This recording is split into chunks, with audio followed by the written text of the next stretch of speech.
Assalamu alaikum wa rahmatullah. Welcome here at Crypto Hash Review, where we educate and disseminate information about Bitcoin, cryptocurrencies from a Muslim perspective. And we have a question here, a conceptual question. Many people think about this, and some even say it, that Bitcoin is a pump and dump.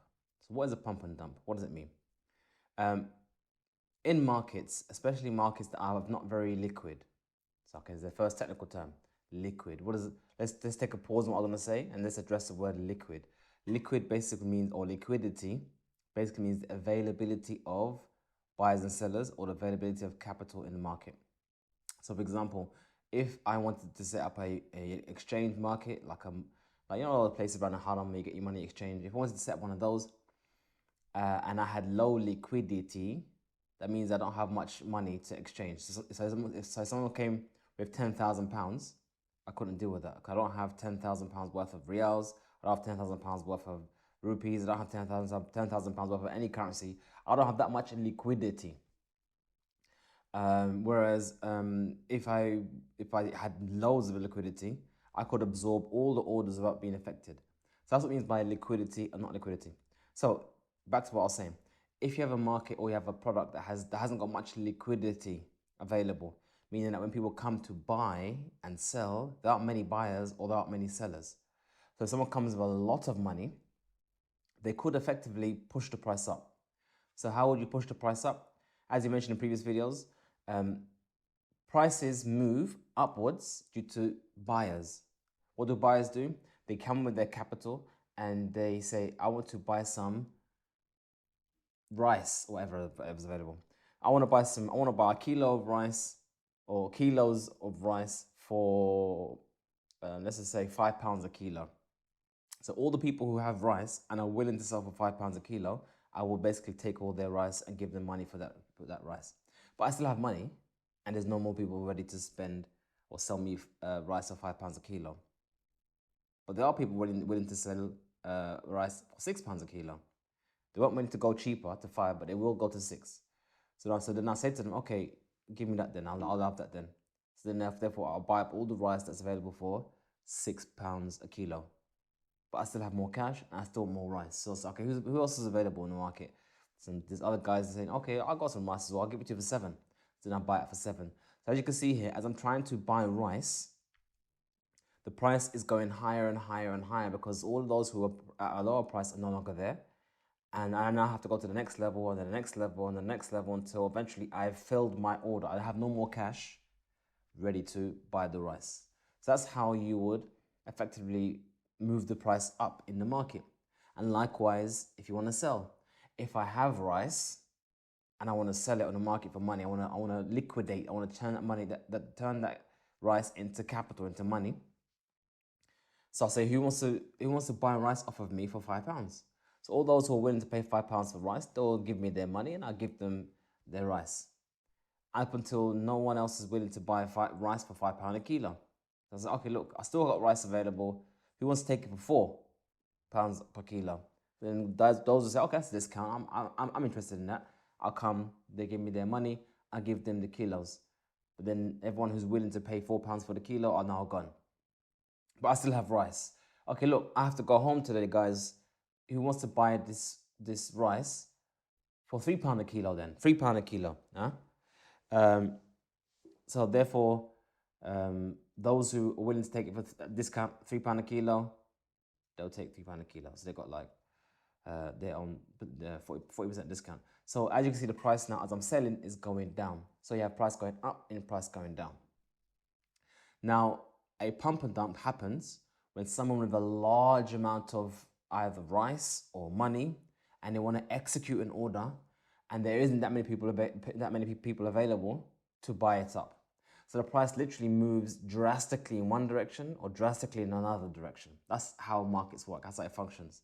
So what some people do deliberately is that they know that the market is not very liquid. They know this. They know it's not liquid. But they have a scheme. Okay, look, if I buy up this rice early, buy up the rice early, no one's noticing that. Little by little, I just buy a little bit of rice, buy. And then when I've filled my bags of rice, Then I pump the market. I say, look, guys, look, the rice, this project, this rice is perfect. If you want to get this rice, it's amazing. It's gonna take it to the moon. And everyone's like, it's not gonna do anything. So then what I do is that, in order to entice them to buy, I buy a large wad of rice. And that large wad of rice now just gone and bought. It's now moved the market up a bit. People are interested. Oh, is rice gonna kick off? The guy's saying it's gonna kick off. He's saying on all the YouTube channels is doing one after the other. Price gonna go. Come on, guys, let's join this train. So then some of these guys start buying rice. Then the price goes up further. So more people buy rice. Price goes up further. I now add to it, push the price up some more. So you basically start seeing this cascading effect where the faster it goes up, the more people see it goes up, they jump in involved. And as they jump in to buy the rice, it goes up even faster. And then as it goes up even faster, more people see it, and then they jump on board, and it goes up very quickly. Now it's gone up 100%, 200%, 1000% up. The guy at the beginning who planned this whole thing with his bags, bought him out super cheap, he decides to just dump all his rice on the market. And he sells everything because he wants to cash in on the profits. He didn't want the rice, he just wanted the money. And he wants to convince others to get on the market and buy the rice and push the price up so he can sell at the top. So once he dumps all his bags and they see a sharp drop, then others start panicking. Oh my days, have you just got involved in the pump and dump? Let's quickly exit. They start dumping their bags, goes on further. As it goes on further, others start saying, oh my days, quick, I'm in loss, let me sell my bags. And then everyone else starts rushing out of the market, and then the price slumps down. So essentially you have a pump and a dump. Now, what's interesting about what I just described there is that none of that had anything to do with the rice.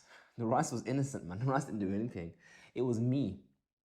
I'm the one who planned to get in early. I'm the one who gave it the initial push and told everyone it's going to go to the moon, and I pumped it. And I was one who manipulated the price of rice because I knew the market was not liquid. There wasn't much money, there wasn't much liquidity, there wasn't much money in the market to absorb a large order. And therefore the price was able to move drastically. So therefore, that's what happened. So it's not the fault of the rice. It's something that was planned by others. Now, some markets are more prone, more susceptible to a pump and dump than others. Let me explain why. It comes down to what we just said a minute ago. Liquidity. Could you do a pump and dump on gold? Not really. Let me tell you why. The amount of money you would need to push gold up 10% is in the trillions. Well, actually, is it trillions? I don't know. I've seen the billions, I think. I don't know. It's quite large. But basically, to push the gold price up by 10%, you need an obscene amount of money that most people don't have. And likewise, if I want to dump something gold, again, I don't have that much gold available to just dump it on the market. So you generally tend to find pump and dumps, the whole thing, or that action on markets that are very young, very new, and are easily moved with a little bit of money. For example, a brand new coin, the Muawiyah Taka coin, it will basically guarantee you hijrah, money to make hijrah. And I've launched this coin. And how many guys have bought the coin? 2, 3, 4 guys have some of the coins. It's not that very, very big. The market cap is probably about a couple of million. A couple of million, that's nothing, man. A few guys get together, with the money, they can pump the price up big. So it's not because I plan to do it, it's just because the market's very young. And that was, or could have been the case, or I guess it was the case, also the case with Bitcoin. And I guess to some degree is, but not so much anymore. In Bitcoin's early days, when Bitcoin was very young, like $1, 1 cent per Bitcoin, you could have moved the price quite easily because the market was very young. There wasn't many buyers or sellers in the market, and a large, obscene amount of money would have done it. So no doubt in Bitcoin's history, there may have been moments when it went up drastically, went down drastically, and it's possible that the person behind that move did it deliberately to try and cream money off of people fraudulently. But like I said to you before, it had nothing to do with the rice. It's to do with the illiquid, the youngness or young nature of the market. And it happens in every market. It can happen in the stock market. It can happen in the actual market itself. Lots of things can happen. I think it even happens in like trainers. I think Nike and Adidas, they have these these trainers they make only a few amount of them. So someone might go in there and just buy up all of them, and then so therefore no one else can get them, and then they go on eBay and sell it at a higher price. That's like they've bought them up, they've cornered the market, pushed the price up, and then they just want to get rid of them quickly on the market. So these things can happen. On any market. So back to the question: is Bitcoin a pump and dump? Well, right now, if you wanted to pump the price of Bitcoin by a few percent, you would need a lot of money, because Bitcoin over the time has become very liquid. So it's very, very, very, very, very, very difficult to do that. Not to mention that Bitcoin is now international. So even if, for example, you bought all the Bitcoin on, let's just say, in an exchange in the UK, there are exchanges in America, the exchanges in South Korea, the exchanges all over the place that won't necessarily reflect what you're doing. So it's very difficult, very, very, very, very difficult to do that with Bitcoin. I'm not saying it's possible, but you just need an obscene amount of money. When I say obscene, let me give you an example. Elon Musk was able to buy $1.5 billion worth of Bitcoin, and the market, no one even noticed. So he was able to buy that amount of money and no one even noticed. Now, truth be told, it's not like he bought it all at once, which would have moved the market. They scaled in. It took them about 5 days to execute that order. So 5 days of buying and little by little, little by little. But that's effectively the reason why they do that. And even making such large orders in a normal stock market is actually, in some cases, illegal.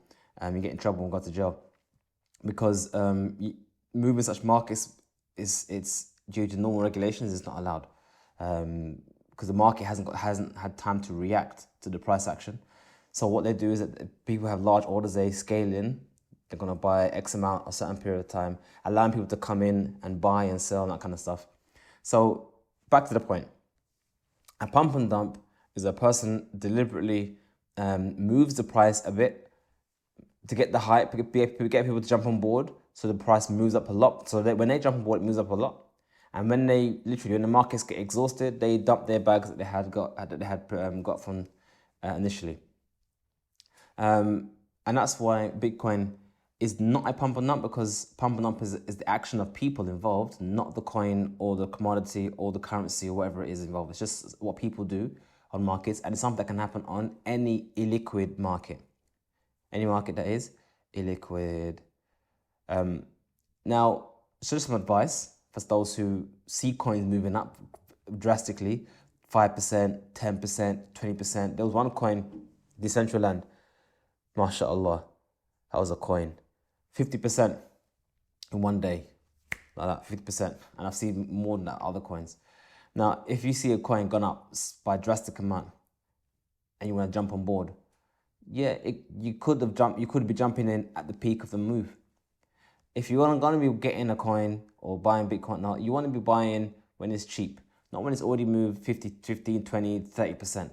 That's just general advice. And now you can see why following a pump or chasing after a moonshot it's not a good way to invest. If you want to get something, get it because it's good. You reckon it's going to increase in value due to reasons, not because you see it moving.